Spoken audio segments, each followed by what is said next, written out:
کرتے ہیں تو اسے کہتے ہیں عالم کبیر میں سیر. اس کو کہتے ہیں عالم کبیر میں. ایک ہے عالم کبیر اور ایک ہے عالم صغیر.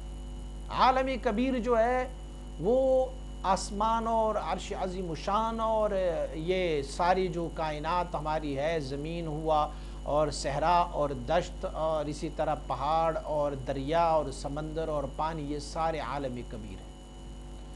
اور ایک ہے عالم صغیر چی ہر چی در عالم صغیر اصل اندر عالم کبیر ہے. عالم صغیر کس کو کہتے ہیں؟ انسانی ہیومن باڈی کو.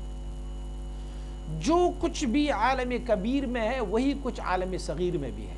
عالم کبیر میں پانی ہے، انسان جو عالم صغیر ہے اس میں بھی پانی کی آمیزش ہے. عالم کبیر میں آگ ہے، یہاں انسانی فطرت میں بھی آگ ہے. عالم کبیر میں مٹی ہے، انسانی عنصر میں بھی مٹی ہے. عالم کبیر میں ہوا ہے، اس میں بھی کیا ہے؟ ہوا موجود ہے. مراد عالم صغیر سے انسان ہے اور عالم کبیر سے یہ سارے کائنات کا مجموعہ جو ہے یہ ان سے ہے.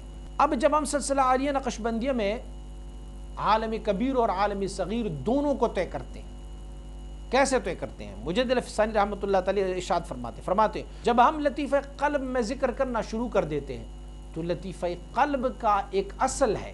ایک یہ ہے جو مدغہ ہماری جسم میں ہے، ایک ان کا اصل ہے. اور ان کا اصل کہاں ہے؟ وہ عرش عظیم الشان سے اوپر ہے. تو اب کیا ہوگا؟ جب ہم سیر شروع کرتے ہیں تو ہمارا ابتدائی سیر جو ہے نا وہ عرش عظیم الشان سے. یہ نہیں ہے کہ محض تمہارا یہ مدغہ ذاکر ہوا، جو اصل قلب ذاکر ہوتا ہے جسے حقیقت جامعہ کہا جاتا ہے. تو حقیقت جامعہ جب ذاکر ہو جاتا ہے تو حقیقت جامعہ جو ہے وہ عرش عظیم الشان سے فوق ہے. جب سلسلہ عالیہ نقشبندیہ کی فضائل ہم بیان کرتے ہیں تو اس فضائل میں ہم یہ فضیلت بھی بیان کرتے ہیں کہ دوسروں کی انتہا سلسلہ عالیہ نقشبندیہ کی ابتدا میں مندرج ہے. اس میں کیا ہے؟ جو دوسرے سلاسل ہیں ان کا انتہائی سیر جو ہے وہ سیر ناسوتی، سیر جبروتی، سیر ملکوتی اور سیر لاہوتی ہے. اور سیر لاہوتی جو ہے وہ لاسٹ سیر جو ہے وہ ہے عرش عظیم الشان سے فوق. اور سلسلہ عالیہ نقشبندیہ کا پہلا سیر جو لطیفہ قلب کا سیر ہے وہ عرش عظیم الشان سے فوق ہے. اور عرش عظیم الشان سے فوق جو ہے وہ لطیفہ قلب کا اصل ہے. اور اس سے فوق جو ہے وہ لطیفہ روح کا اصل ہے. اور لطیفہ روح سے فوق جو ہے وہ سر لطیفہ سر کا اصل ہے. اور لطیفہ سر کے اصل سے فوق لطیفہ خفی ہے. اور لطیفہ خفی سے آگے اس سے اوپر لطیفہ اخفا کا اصل ہے.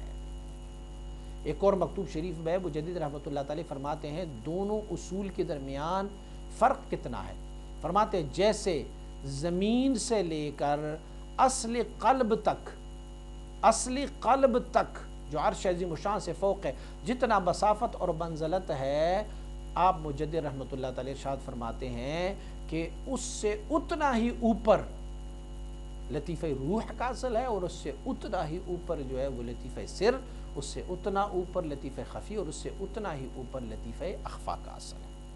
اب جب کہ آپ نے سلسلہ عالیہ نقشبندیہ میں یہ پنجگانہ لطائف جو قلب، روح، سر، خفی، اخفا ہے، ان کو جو عالم کبیر والے ہیں اس سے آپ نے بتفصیل طے کر لی. میں نے کہا کہ مجدد رحمۃ اللہ تعالی فرماتے ہیں کہ ہر ایک کا الگ الگ علوم و معارف ہے، ہر ایک کا الگ الگ احوال و مواجید ہے، ہر ایک کا الگ الگ سیر ہے. جب یہ ساری سیور آپ نے جو عالم کبیر کے طے کر لیے اور ان کو آخری نقطے تک آپ نے پہنچا دیا تو دائرہ امکان را تمام کردہ باشد. اب جو ہے نا وہ امکان کا جو دائرہ ہے وہ ختم ہو گیا. دیکھو عرش جو ہے وہ بھی دائرہ امکان کے اندر ہے. عرش جو ہے اس میں سے دو جہتیں ہیں، ایک جہت جو عالم امکان میں ہے، ایک عالم ارواح میں ہے، یعنی عالم لامکانی میں ہے. عرش عظیم الشان بھی ایک جہت ان کا امکانی ہے، ایک جہت جو ہے ان کا لامکانی ہے. جب آپ نے یہ سارے سیور اور سارے منازل طے کر لی تو اب دائرہ امکان جو ہے اس سے آپ دائرہ لامکان کی سیر اب طے کریں گے. پہلے آپ نے دائرہ امکان کا سیر طے کیا، اور جب آپ نے دائرہ امکان کو مکمل کر لیا تو اب آپ نے پہلا قدم جو ہے، پہلا منزل آپ نے فنا میں رکھا ہے، جو فنا حقیقی ہے۔ پہلے قلب میں بھی فنا مل جاتا ہے، فنا پہلے قلب میں بھی مل جاتا ہے، لیکن جو فنا حقیقی ہے وہ تب مل جاتے ہیں جب آپ کے پانچوں لطائف اپنی اصول تک پہنچ جائیں، اور پانچوں لطائف اصول تک پہنچنے کے بعد ان کی الگ الگ سے علوم و معارف آپ کو مل جائے، اس کے احوال و مواجید آپ کو مل جائے، اور اسے وہ انتہا تک جو عالم کبیر کی جو دائرہ ہے، اس دائرے کو مکمل کرنے کے بعد آپ اب منازل فنا میں پہلا منزل آپ کو مل گیا ہے۔ یہ ہو گئے 5 لطائف عالم امر کے، آپ کے پوری ہو گئی۔ اور اس کے بعد اگر ترقی واقع ہو جائے اور ظلال اسماء و صفات جو اللہ رب العزت کے ہیں، اور یہ ظلال اسماء و صفات جو ہے یہ اللہ رب العزت کی واجب الوجوب اور امکان کے درمیان ایک برزخ ہے۔ اسماء و صفات اللہ رب العزت اور بندوں امکان کے درمیان ایک برزخ ہے، ایک رابطہ ہے، ایک نقطہ ہے۔ جب آپ ان تک پہنچ جائیں گے تو پھر جو ہے وہ آپ ظلال کو اب کراس کریں گے، آپ اصل کو پہنچ جائیں گے۔ ظل کی معنی کیا ہے؟ ظل جو ہے وہ پرتاؤ اور عکس کو کہتے ہیں۔ جیسے آپ آسمان میں آپ سورج کو دیکھ رہے ہوتے ہیں تو سورج کے سامنے آپ ایک آئینے کو رکھیں گے، اس آئینے میں جو شکل سورج کی نظر آ رہی ہے تو اب یہ آئینے میں دکھائی جانے والا شکل جو ہے یہ ظل ہوا، اور اس کے لیے اصل جو ہے وہ آسمان میں چمکنے والا وہ سورج ہے۔ اس آئینے کے سامنے ایک اور آئینہ رکھیں گے، دوسرے آئینے میں جو چمک رہا ہے، شکل دکھائی دے رہا ہے وہ ظل ہوا۔ اس دوسرے آئینے کے لیے پہلا آئینہ جو ہے وہ اصل ہوا، لیکن یہ بھی اصل نہیں ہے، یہ بھی فی الحقیقت ظل ہے، اس کے لیے ایک اصل ہے جو سورج آسمان میں چمک رہا ہے۔ تو جب آپ اصل کی طرف جائیں گے تو پھر آپ کو اللہ رب العزت جو ہے وہ بفضل خداوند کریم منازل جو منزل ہے متکثرہ، بہت زیادہ منازل ہے، یہ ظلال کی مرتبے کو بھی آپ طے کرتے آخر میں آپ ایک نقطے تک پہنچ جائیں گے، اور اب شروع کریں گے آپ اصل اسماء و صفات میں آپ شروع کریں گے۔ جو ہم قلب روح سر خفی اخفا کی منازل طے کرتے ہیں نا، یہ ظلال میں ہے، اور اس کے بعد جب ہم عالم خلق کی لطائف پہ شروع کرتے ہیں تو پھر یہ اصل میں چلے جاتے ہیں، اصول اسماء و صفات میں ہے۔ اب جو ہے اگر آپ اسی طرح اس کو آخری نقطے تک پہنچ جائیں گے تو پھر کیا ہوگا، یہ آپ کو اللہ رب العزت کی تجلیات اسماء و صفات جو ہے وہ خود بخود تجھے رونما ہو جائیں گے۔ اب یہ بھی یاد رکھیں کہ کبھی کبھار تجھے اللہ رب العزت ظلال سے فوراً اصل اسماء و صفات تک پہنچا دیتا ہے۔ قلب روح سر خفی اخفا میں ہی اللہ رب العزت آپ کو اصل اسماء و صفات میں جو ہے وہ پہنچا دے دیتا ہے۔ ہم نے کہا کہ لطیفہ قلب میں اللہ رب العزت کی انوار و تجلیات کا ورود جو صفات فعلیہ ہے اس کا ہوتا ہے، اور لطیفہ روح میں تجلی صفات سمونیہ ذاتیہ حقیقیہ کا ہوتا ہے۔ تو یہ بھی جو ذاتی صفات ہے اللہ رب العزت کے، یہ بھی اصل اسماء و صفات میں سے ہے۔ اب کیا ہوگا اگر اللہ رب العزت کی فضل و کرم سے اس مقام سے بھی اللہ رب العزت آپ کو ترقی دے تو پھر کیا ہوگا، معاملہ اب شروع ہوگا اطمینان نفس کا۔ اب آپ شروع کریں گے عالم خلق کے 5 لطائف پہ، قلب روح سر خفی اخفا عالم امر کی، اور اب نفسی اور قالبی آپ کے عالم خلق کے لطائف۔ اب یہ تو 2 ہو گئے، 5 کیسے ہو گئی؟ مراد اس میں سے یہ ہے کہ لطیفہ قالبی جو ہے اس میں سے 4 عناصر ہے جسے عناصر اربعہ کہتے ہیں، وہ مجموعہ ہے عناصر اربعہ کا، اور عناصر اربعہ جو ہے آگ، ہوا، پانی اور مٹی، تو ان چاروں کا مجموعہ ایک لطیفہ بنا جس کو لطیفہ قالبی کہتے ہیں۔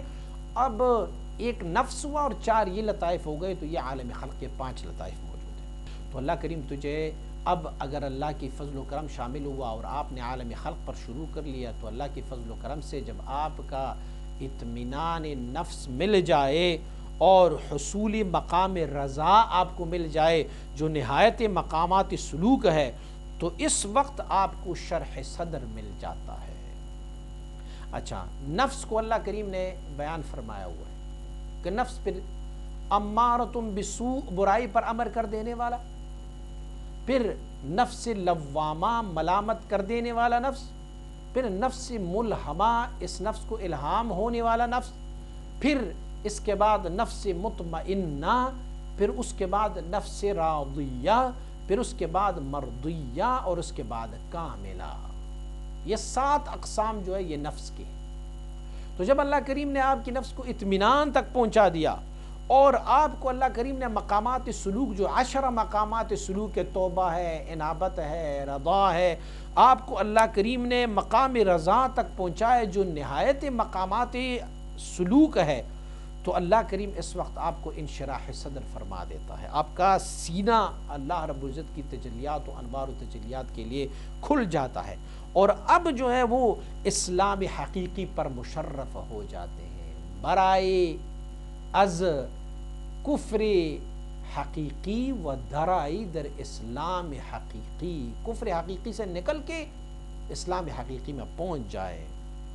یہاں کفر سے مراد انکار ہے، انکار سے اب نکل گئے اور آپ جو ہے نا وہ حقیقت میں پہنچ جائے۔ وہ کمالات جو اس مقام میں ہے، یہ پچھلے والے کمالات جو عالم امر کے ساتھ تھے، وہ عالم امر کے کمالات اس کمالات کے مقابلے میں ایک قطرہ جتنا ہوتا ہے جو دریائے محیط سے آپ لے لیں گے۔ یعنی عالم خلق کے جو کمالات آپ کو مل جائیں گے نا، تو وہ ایسے کمالات ہیں کہ اگر عالم امر کی کمالات کو اس کے مقابلے میں لائے جائیں تو عالم امر کے مقامات ایسے دکھائی دیں گے جیسے ایک قطرہ آپ نے دریائے محیط سے لیا ہوگا۔ اور یہ سارے کمالات جو میں نے آپ کو ذکر کی ہے نا، یہ صرف اللہ کی ایک اسم، اللہ عز و جل کے ایک اسم سے، جس کو اسم ظاہر کہتے ہیں، ان کے ساتھ وابستہ ہے۔ هو الاول والآخر والظاہر والباطن۔ اور وہ کمالات جو اسم باطن کے ساتھ متعلق ہے وہ تو اور ہے، اگر وہ میں کیسے بیان کروں، وہ باستتار و تبطن مناسب است، ان کو میں چھپانا اور پوشیدہ رکھنے کے لیے میں کہتا ہوں کہ اس کو پوشیدہ رکھیں۔ یہ جتنے کمالات میں نے آپ کو بتائے نا، یہ سب تعلق ہے اللہ رب العزت کے اسم ظاہر کے ساتھ، لیکن اگر اسم باطن کی کمالات کو میں بیان کرنا شروع کروں تو اس سے بہتر یہ ہے کہ ابھی آپ کا ذہن وہاں نہیں پہنچ رہا تو اسے میں خفیہ رکھوں۔ جب آپ کو ان دونوں اسماء مبارکہ یعنی اسم ظاہر اور اسم باطن کے کمالات آپ کو مل جائیں گے تو اب جو ہے نا وہ اللہ کریم آپ کو 2 پر عنایت فرماتا ہے اس سالک کو، کہ آپ اس 2 پروں کی قوت سے طیران اور پرواز کرے عالم قدس میں، اور بے انتہا ترقیات آپ جو ہے وہ حاصل کر سکتے۔ اب یہ 2 پر ہے تمہارے لیے، اگر آپ یہ چاہتے ہیں کہ عالم قدس میں آپ طیران کر لیں، عالم قدس میں آپ اڑان بھریں، تو یہ 2 پر جو اسم ظاہر اور اس باطن کے اور اس کے اندر جو مندرج کمالات ہیں وہ سب آپ کو حاصل کرنا ہوگا، تو پھر اس کے بعد آپ کو جتنی ترقیات ملیں گی تو پھر کیا ہوگا، سبحان اللہ۔ میں نے اس معاملے کے کچھ تفصیلات جو ہے وہ اپنے کچھ مکاتیب میں لکھے ہوئے ہیں، اسے پڑھو۔ میرا جو بیٹا ہے وہ اس علوم و معارف کو جمع کرنے کی کوشش کر رہے ہیں۔ دوسرا، اگر آپ چاہتے ہیں کہ یہ والے علوم و معارف آپ کو پریکٹیکلی مل جائے تو ایک دفعہ میرے پاس آ جاؤ یہاں پر، لیکن شرط یہ ہے کہ آپ اپنی جگہ کو جو اپنے آپ کے مریدین ہیں اس کو ویسے نہیں چھوڑیں گے، آپ اکیلے آؤ میرے پاس اور وہاں پر کسی بندے کو وہاں پر سربراہ رکھو تاکہ وہ آپ کی اس حلقے کو، اس ذکر کی محفل کو وہاں جاری ساری رکھیں گے۔ ایسا نہ ہو کہ آپ سب میرے پاس آ جائیں گے اور وہ جگہ سب خالی ہو جائے تو وہ سارا معاملہ ختم ہو جائے گا۔ اور اگر آپ چاہتے ہیں اپنے مریدوں میں سے کسی ایک مرید کو وہاں پر ان لوگوں کے لیے پیشوا بنا کے رکھیں اور ان لوگوں کو کہے کہ تم لوگ اپنی ذکر و فکر، اپنی محفل، اپنی اللہ رب العزت کی یاد میں مشغول رہو اور آپ چند دن میرے پاس آ جاؤ، کیونکہ یہ لکھنے کے بجائے زیادہ پریکٹیکل میں مزہ ہے۔ میں جب تمہیں توجہ کروں گا تو یہ سب کچھ تجھے حاصل ہوں گے۔ واللہ سبحانہ عالم، تا وقت دیگر فرصت تحت یا نہ، اللہ رب العزت عالم ہے کہ اگلے لمحے کے لیے فرصت ہوگی یا نہیں ہوگی۔ اب فرصت ہے، آ جاؤ۔ یہ جو عالم امر اور عالم خلق کی جو لطائف ہے ان کے کمالات کو حاصل کرنا چاہتے ہو تو آ جاؤ، اگر کمالات اسم ظاہر اور اسم باطن کو آپ حاصل کرنا چاہتے ہو تو آ جاؤ اور اسے حاصل کر لو، پتہ نہیں کہ پھر آپ کو فرصت ملے، مجھے فرصت ملے یا نہ ملے۔